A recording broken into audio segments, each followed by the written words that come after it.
Welcome to the State of Education with Melvin Adams. I am Melvin Adams, your host, and thank you so much for joining us. Our guest today is Veronica Gemma. She is a resident of York County, Pennsylvania. Veronica served on the York County School Board during the time of COVID and experienced the challenges that brought to the community, the families, the school leadership. So today we're going to dig into her story a little bit and see what we might be able to learn from it. So Veronica, welcome to the studio. Thank you for having me, Melvin. Awesome. Well, let's just jump right in. Why don't we start by you telling us a little more about yourself, your background, your family, maybe a quick glimpse into your community, and kind of wrap up why you decided to run for school board. Okay, well, I was born and raised in New York in a traditional family, Catholic family, and Catholic Irish family. And I, grew up there and later left Long Island, and we moved out of state, moved to Arizona, had our 3 children. I have an older son and 2 daughters. 24 is my son, and 2 daughters, 20 and 19. They are both in college. My 20-year-old daughter is studying abroad right now in Italy, and my youngest daughter is in college out in Utah. They were all athletes, but when we decided to leave Arizona and move back to the east, we ended up here in York County. And at that time, I decided to homeschool my children.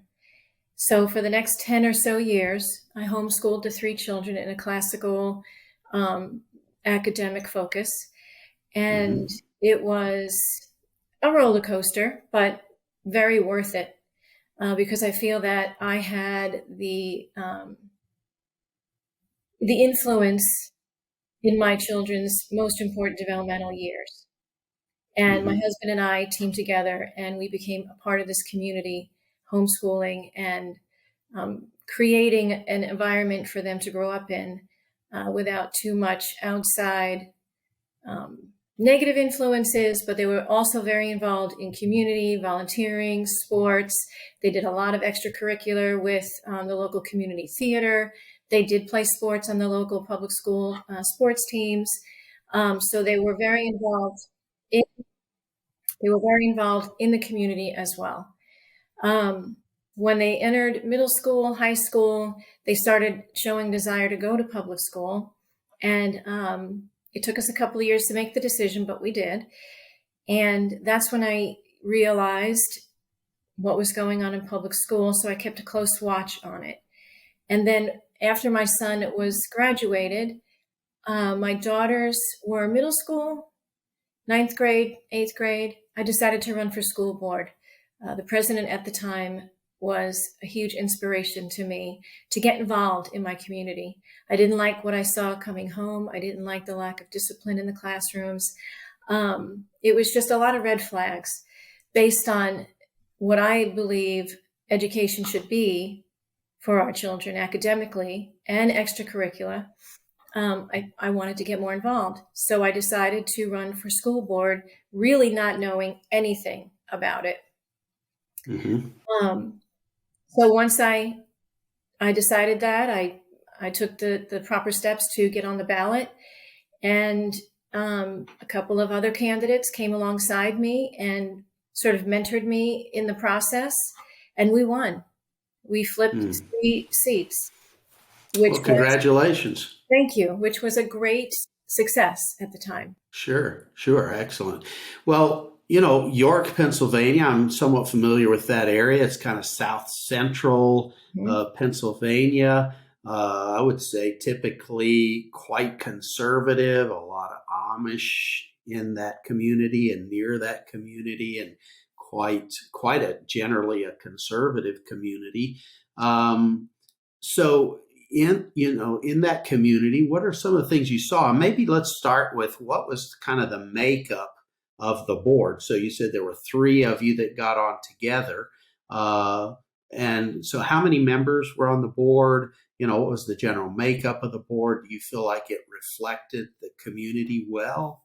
Well, a school board is made up of 9 voting members. Then you have the solicitor and the superintendent. At the time, we weren't engaged. We were just complacent, trusting the public school system, government schools to just basically raise their children. Again, thankfully, I had mine home in those very important developmental years. So they even saw some red flags. So the school board, like I said, made up of 9 voting members. And at the time, it was just rubber stamp school board directors. Whatever the superintendent wanted, they did. They spent way too much money. They didn't pay attention to curriculum. They were letting the reading and the math scores slide. Discipline is a mess in public school all over the country. So at the time, there were 2 Republicans or conservatives, if you want to say, and the rest were Democrats on that board. The most conservative was a fellow swim parent. My son swam, and he was a voice, but he was a lone voice for the most part because the other Republican was more middle, didn't really fight much. So when we came in, we were able to unseat 3 Democrats. So then we became 4 to 5. We didn't have the majority yet. But the plan was for 2019, we were going to get the majority. So the next election cycle, we ran 5 candidates and we won. So then we became an 8-1 conservative board when it was really 8-1 Democrat board 2 years prior. So it was a great success. You were saying that it was kind of rubber stamping. The previous board had basically been rubber stamping everything that was just given to them by the superintendent and others in the system.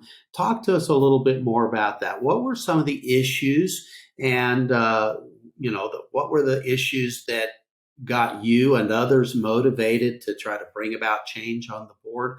I guess I look at boards as, why do we elect them anyway, right? So, I think it's to provide good leadership, and good leadership provides good oversight. And so talk to us about what was going on. What were the goals of the changes that you and others tried to accomplish? Well, they were raising taxes. The main reason I wanted to get on the board was to have more insight and more oversight of curriculum and bring in improved curriculum programs relating to reading and math. Those were my goals. And it didn't seem like I went to these board meetings prior to being on the board, and it didn't seem like they ever talked about curriculum. It was all about the dollars. And then they were spending money on a new football field, and they spent $1 million on a new football field that wasn't necessary. Some policy changes that were alarming to include the gender identity as far as, no discrimination against. So things like that. And every action meeting, board members vote on the topics on the agenda, and it's the superintendent recommends you to vote on this. The superintendent recommends you to vote on this. And every time, he really never got any pushback. And there were some conversation here and there, and you would think it was going in the right direction. But then at the end of the day, when they voted in favor of what the superintendent wanted.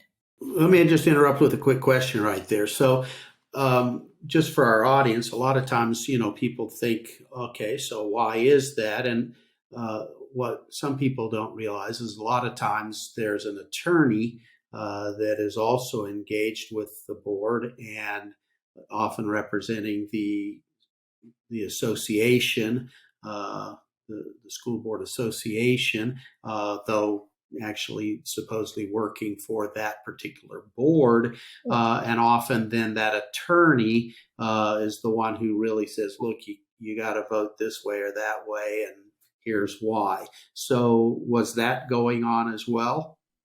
That does go on, yes. And something I learned being on school board is 3 people run the district. It's the superintendent, the solicitor, who is the returning attorney that you're referring to, and the board president. And they have the most control. The administrations of the districts tell the school boards only enough, not fully full picture of situations, even when it comes to discipline and reading scores. From discipline to reading scores, it's not the full story. It's only what they want you to know.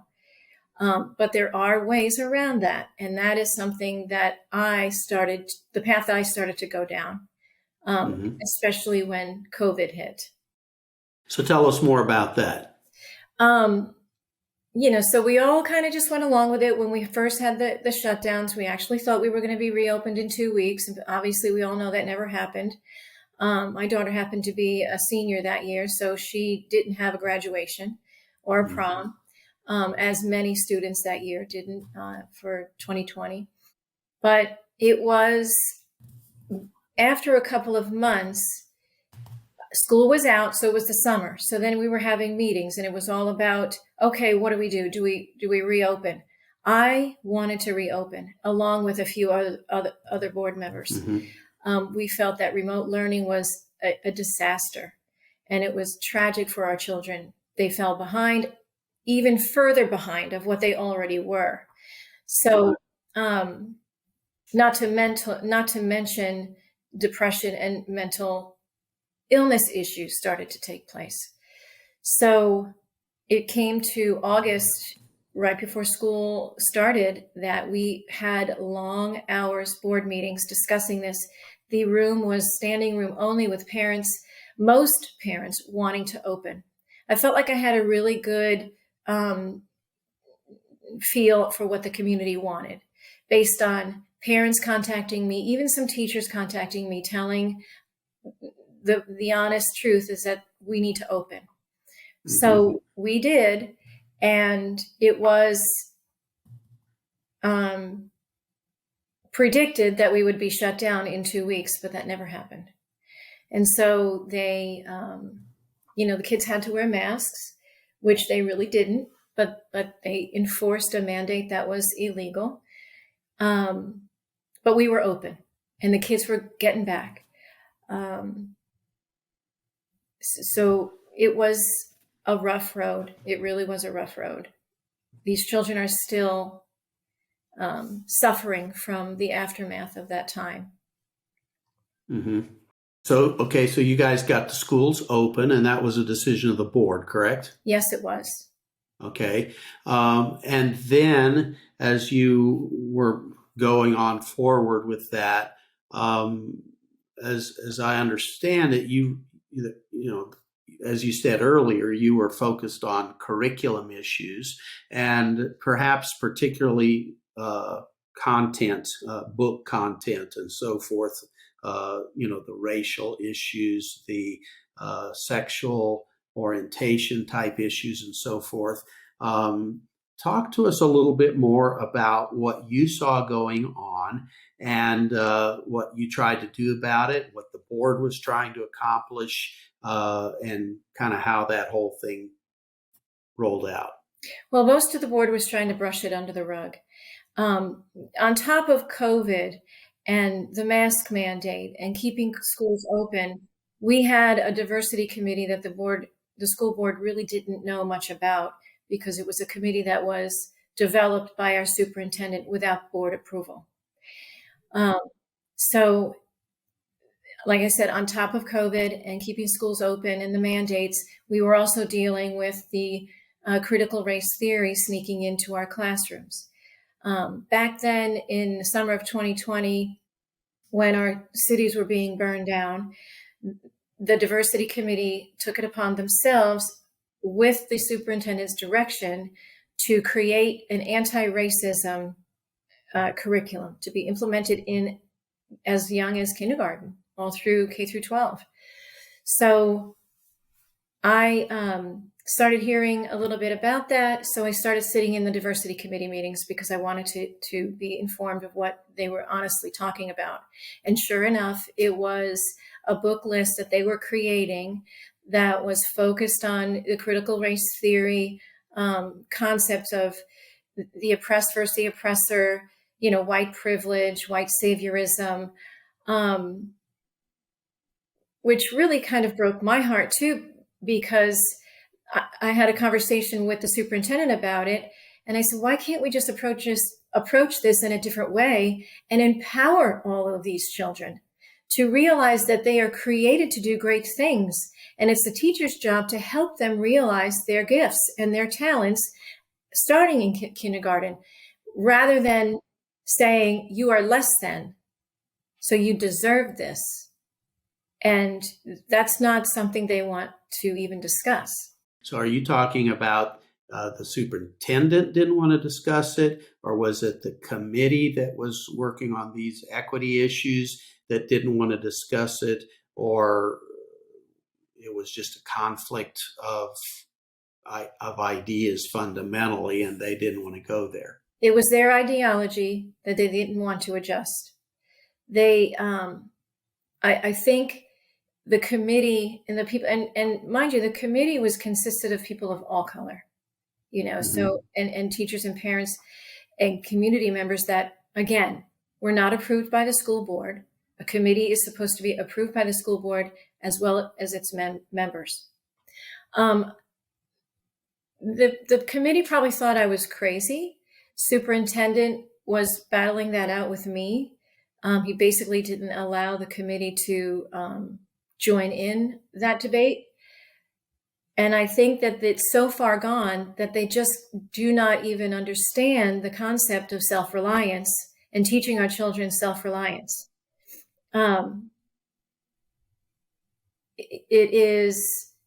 is something that they think that there's no way that can be taught, or it's realistic to think that, I don't even want to use color of skin because I can't, I remember back in that time, I hated saying white and black, but it's almost as if they believe that the Black children cannot be taught self-reliance. And instead of, we're all created equal and we all have these opportunities, and every student that walks through these doors has the same opportunity as the next one, as long as they want to do the work and as long as they're encouraged and inspired.